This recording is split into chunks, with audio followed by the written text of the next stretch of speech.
Hello, I hope I got the sound on this thing fixed. This is sort of a quick dry run on this. What I wanted to take a look at, and if anyone's interested, nobody's here right now. So um, what I wanted to sort of explore was dials, and some people have brought up the whole thing about, well, what about certain kinds of dials? In particular, they were looking at enamel dials, and there are a lot of different kinds of enamel dials, and I think later on I'm going to do a video on that. Hi, Jay. But I wanted to get some ideas from you guys, and especially if you're interested in making a watch, if what are the different options in dials that we have? By the way, this is my Vesserone. No, no, it's not. It's not my Vesserone. Anything. It's my FP Jorn Chronomet Souverain. Okay, and it's got a pretty. Whoops, can't see it. There it is. Sort of plain vanilla. I think it's on a silver dial or something with white over it. Anyway, what are your what kind of dials? What do you consider a Grail dial if you have one? Any dial options that you have, Jay? Anybody? I didn't make a previous announcement of this or anything. It'll go out, and some people may or may not be interested in it. But I thought I'd do a quick check. Also, too, how is the sound coming? Is the sound not the problem that it was before, or is it the same problem? Earlier, the last one I did had a problem, and it turned out what it was it was using the microphone on my wireless, and my wireless microphone isn't really sort of the level that I want. So anyway, anyone on dials? Any preferences on dials? Well, let's take a look at the dials that I have. All of my dials are pretty plain vanilla dials, in the sense that, boy, it's hard to get the light right on this. This is just they're all regular white dials of some sort or another. For those of you who are interested in making your watches, there are a lot of dials. Let me ask you, do you prefer black dials or white dials? Or does it make any difference, or does it depend on the nature of the dial? Simple dials that age well, nothing trendy. Okay. Yeah, I sort of like the same kind of things. That something with a lot of noise doesn't help me too much. The most fun dial I guess I have, or one of the most interesting ones, is it's got is my Parmigiani Fourier Tonda hemispheres, and that thing has got two different night and day little subdials on it, with black and white. And so if it's black, the time zone is at night. Hi, Bacon Eater. How you doing? So anyway, by the way, too, for those of you who just have arrived, we're talking about dials right now. And I just got a thing here. Let's see. Whoops.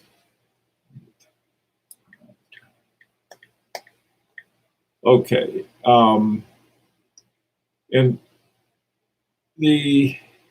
I'd ask about, hang on a sec. Oh,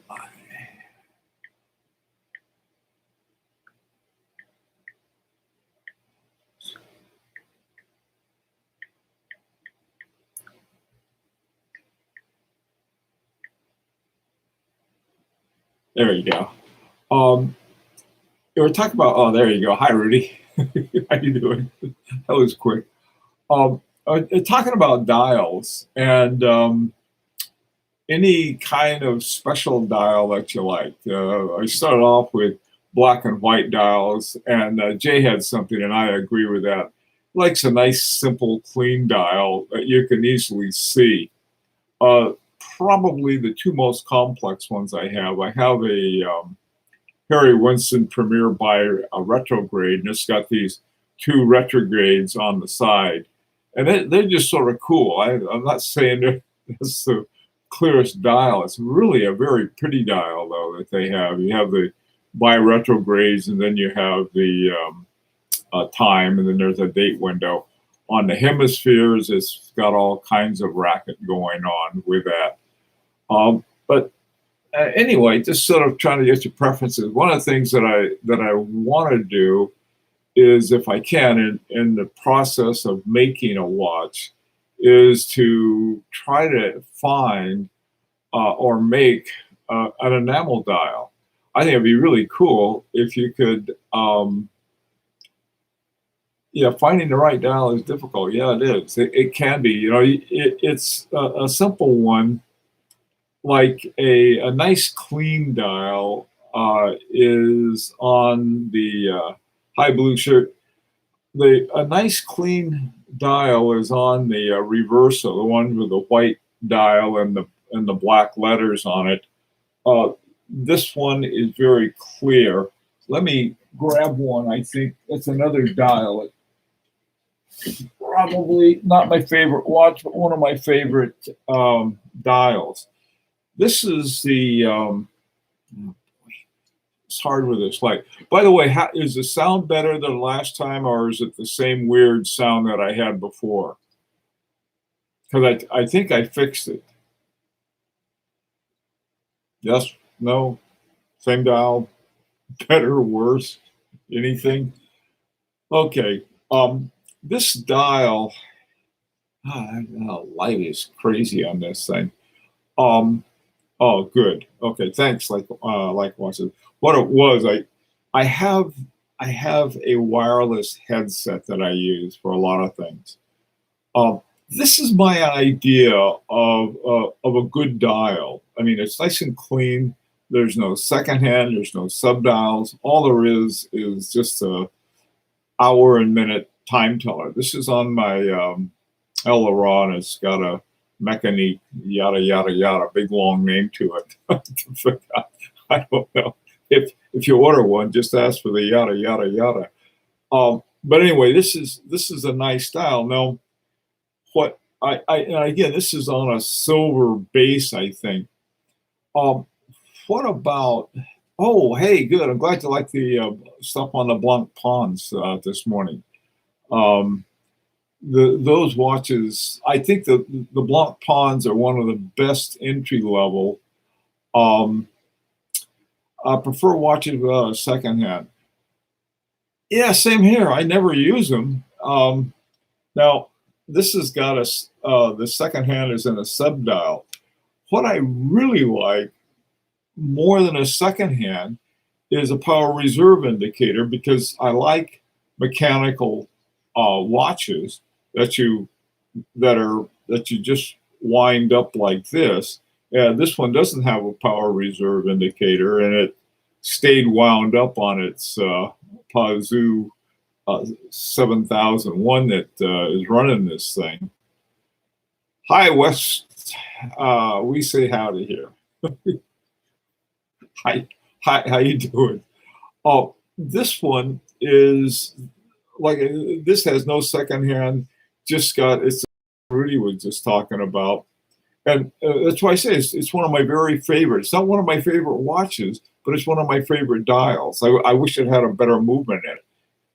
The movement works perfectly fine. I'm prejudiced. Let's face it. It's this one has movement and what I need. So that's a simple one, and I have one that is this one. This dial is one I like because there's a lot of stuff to play with it. And let me see if you can get a. Okay, now this is a bi-retrograde dial, and it's got a lot of stuff going on it. There's the day of the week. The minute hand is the left retrograde. It's got that's I mean the second hand is on a retrograde, and so for a minute it goes down 30 seconds and pops back up again, and 30 seconds and pops back up. So and then the other one is the day of the week, and that just at the next day it turns, and so you got something going on a lot.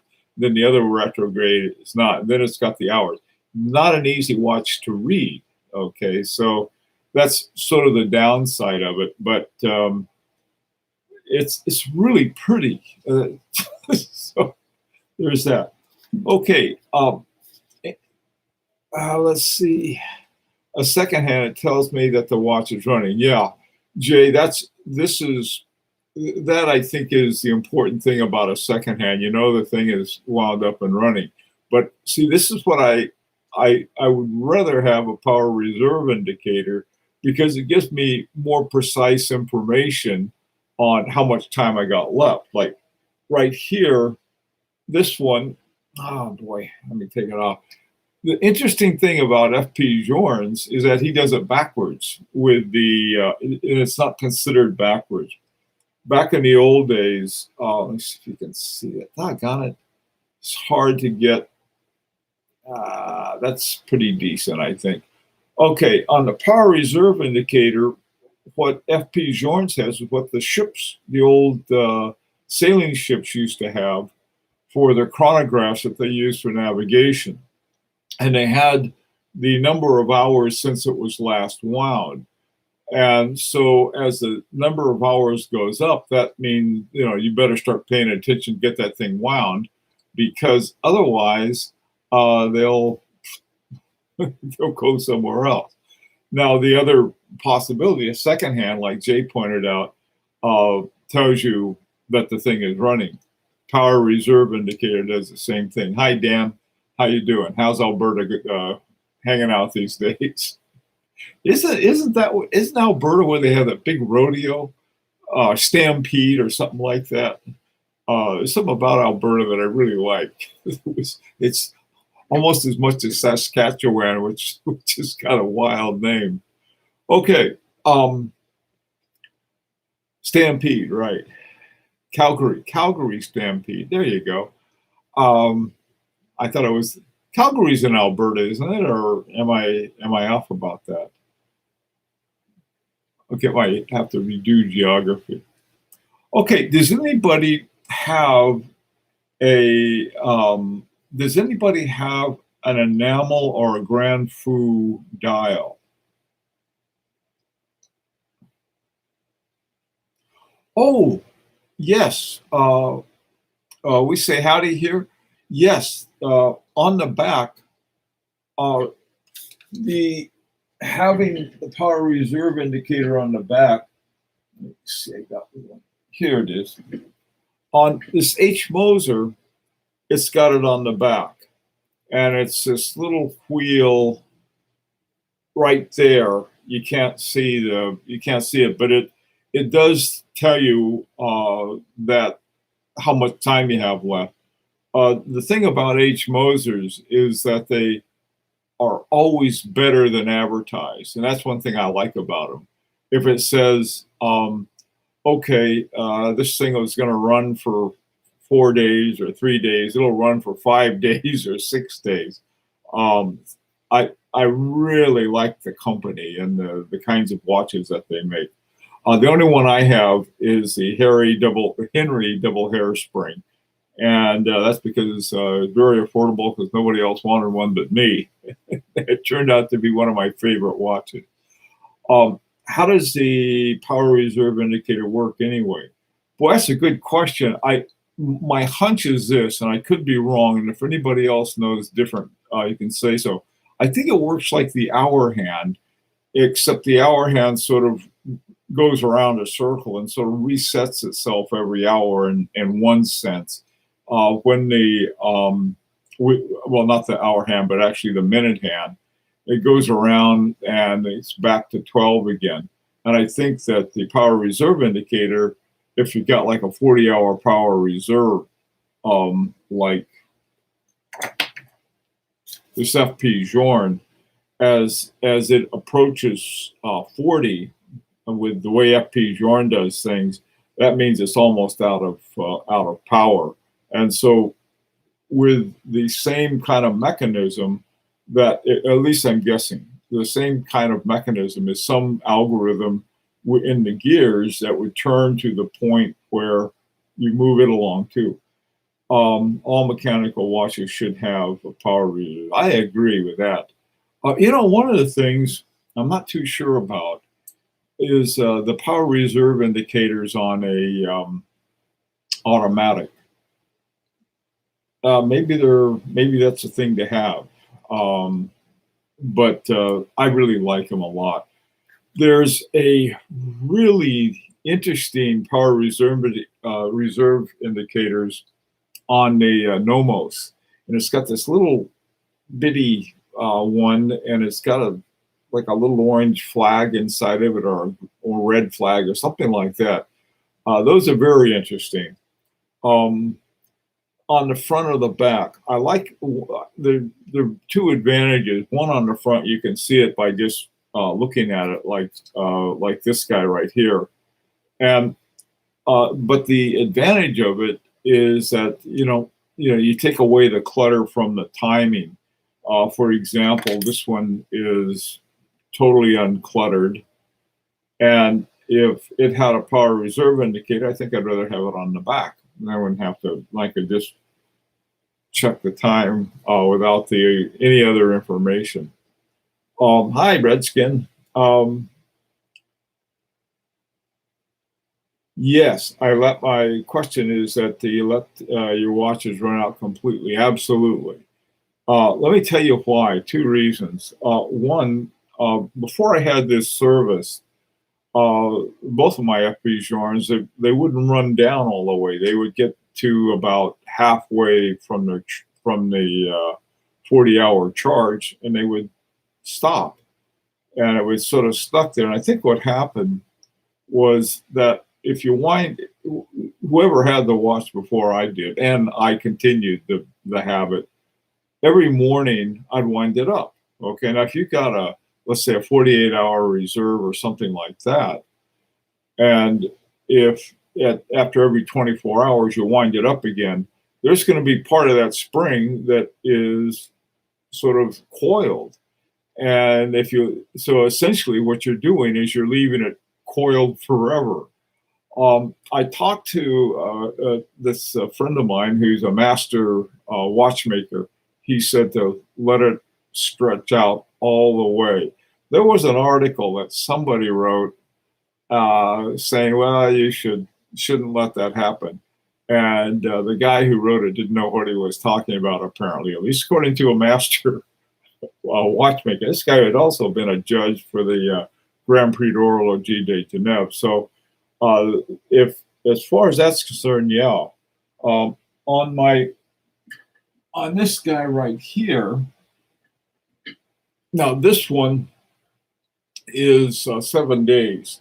And so every Saturday morning, I sort of wait until it high-end something.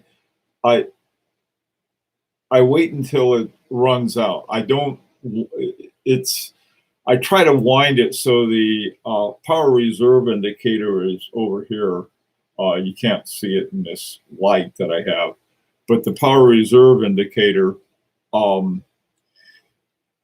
will tell me when it's totally run out.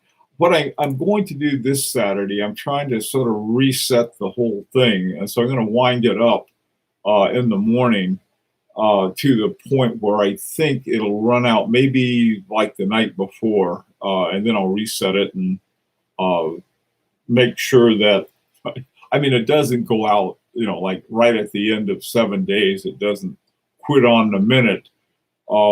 It will go over a little, but if I watch the power reserve indicator and don't quite wind it totally, I can rely on it totally running out. Would an automatic have that same problem? I don't know. Like I said, I have I shouldn't be so down on automatics because I have some I really like. Both of my Parmigianis are automatics, and I keep them wound up in a winder when I'm using them. And but then I do let them stretch out all the way. I mean, when I at some point I'll say, look, you guys need to stretch your spring out all the way, let them run down all the way, and I think that's good for them. In fact, I'm pretty sure of it, at least according to somebody who knows about a million times more than I'll ever know about watches, and this is this master watchmaker. There's a brigade that has the power reserve indicator on the movement, which is great for keeping a clean dial. It's on the movement. I like watches. When you say it's on the movement, what does that mean? Is it like this in the back, like on this H. Moser, which is right here? It is on the movement. Is that what it is? Hey, have a good time in Virginia. How's Virginia doing? My God. Yeah. When we went on vacation, we went in. I think it was late May, before it got really crazy crowded, and it was already pretty crowded. And so next year we're going on vacation in April. Anyway, well, I'm glad you had a good time. I hope you had a great time, Blue Shirt. Anyhow, okay, have you seen the Power Reserve with the ridiculous mechanics on the Frederick Berthoud from Chopard? Ferdinand Berthoud. That's a hard one to say. No, but that's amazing watch. Rented a place in Virginia Beach a few times. Nice place for family and kids. Cool. Great. Okay. Now, let me get back. Does anybody have a dial that has a enamel dial or Grand Fou and anything like that? All of my dials, I've come to realize some of them are really nice, and a lot of them have a Deloche on it, but I don't think I have one that has enamel. And I just wondered, any of you guys have something with enamel? I didn't mean to go off tangent and start talking about vacations, but I'm sorry about that. Okay. Anybody with enamel stuff on an enamel dial on their watch?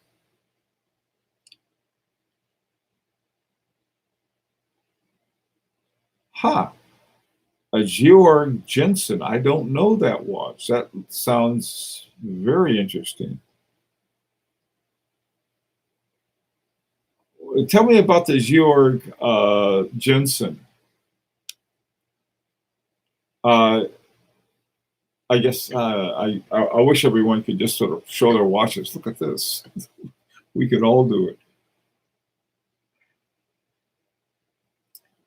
Okay. How about, let me see, RGM. Anybody have an RGM watch by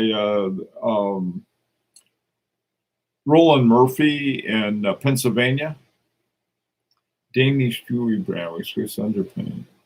Okay. Thanks, we say howdy here. Well, I'll take a look at that. What kind of Royal Danish silversmith? Yeah, that sounds like a.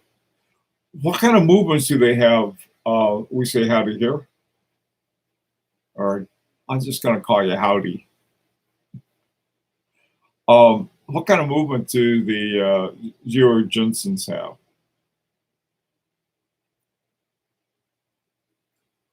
Okay, let's see. Mostly ETA. Yeah. This is what I was thinking of doing.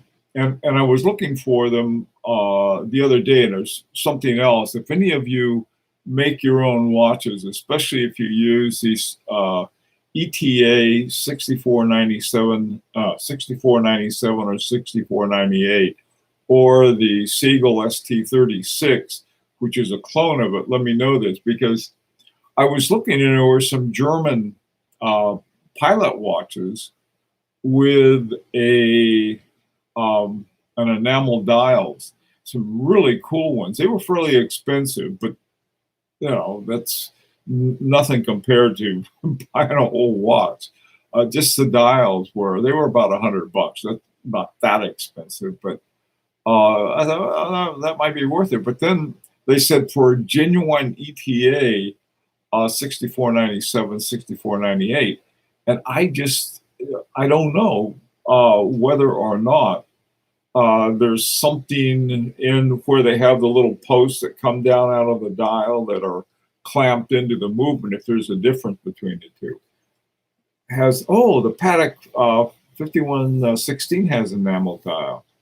It's the same as a 5119 apart from the dial. Okay, thanks. Hi, Pack 51, PK 31. Okay, well, anyway, if anybody knows about that, I'm almost tempted to buy one, and if it doesn't fit my ST36 that I have, later on I'll just get a regular ETA 64.97 or 98. Okay, the Dubois de Praz is a module for what? I know that they use it for not a chronograph module, is it? I'm not sure. Yes, enamel dials are hard to make, especially the Grand Fou. Not again, I missed the beginning. Hey, listen, Ink, that's my fault. I didn't make any kind of announcement. I've been working on my deck. I was out getting my deck repainted, I guess, so that it'll last to the coming winter. That's one of my summer chores. So that's what I was doing, and I thought, well, I want to talk to you guys, so I came in and turned it on. But I think I got my the microphone fixed on it. Okay, not a chrono, but it has an annual calendar. Oh, that's cool. Yeah, I'm trying to think. The Dubois de Prad does something as a module, and mixing it in with an ETA is a very common and very good thing. It was years ago when a couple companies, I think it was Omega and somebody else, they were racing against Zenith when they're El Primero, and I forgot who it was, but there was a big race, and so Zenith called theirs El Primero for they were the first ones, but they weren't. This was for, I think it was a chronometer automatic or something like that. Anyway, they came in second, but they had, I think, the better movement in the El Primero. Hey, don't blame yourself. Okay. Yeah, normally what I try to do is have it on Saturday, but I really wanted to talk about enamel dials. One thing I found out is that I found a way to make your own enamel. And what I was thinking, well, maybe I could get a dial and then put this enamel on it and then get a little blowtorch. They have these little blowtorch. They have something like about the size of a CO2 in it, and you can just, it's a hobby kind of torch thing that you can do. And I don't know, that's always a possibility. It was, where my house used to be, a mushroom-shaped cloud now exists. Another thing, my wife, I haven't exactly covered that with her yet. Okay, well, we're talking about different kinds of them. Hoyer and Zenith were competing with each other for the first automatics. Yeah, it was some, but I think that Hoyer was in cahoots with someone else. There was more than one. I think it may have been Omega and Hoyer, or may have been Breitling and Hoyer, but I could be wrong. I'm trying to remember what it was with the module that they had for it. It was a chronograph, though. Thanks. Okay. All right. Well, also Seiko has the same time. Same time as what? Anyway, it's about 4:30, so I'm gonna have to automatic chronograph. Okay. Or is it chronograph or is it chronometer? This is a chronometer, and my only chronograph is my near infamous Beauvais monoruptor pump. Full automatic chronograph. Okay. Yeah, maybe that's what it was. All right, everybody. Well, listen, Sunday, I have the next regular Sunday video. We can talk about there are a number of movement companies, more than I realize. They're not ETA and they're not in-house, but they're good. You probably know about Vasseur, but there were some other ones I found out about. I'm going to talk about those movements that are sort of, they're not ETA and they're not in-house, but there's some interesting movements, some of which I think are really quite good. And also talk about, ETA has taken a big beating because a lot of people identify them with inexpensive movements that some companies put into their quote high horology watches, and they're really not. However, there's a range of what is the kinds of movements that we may be dealing with.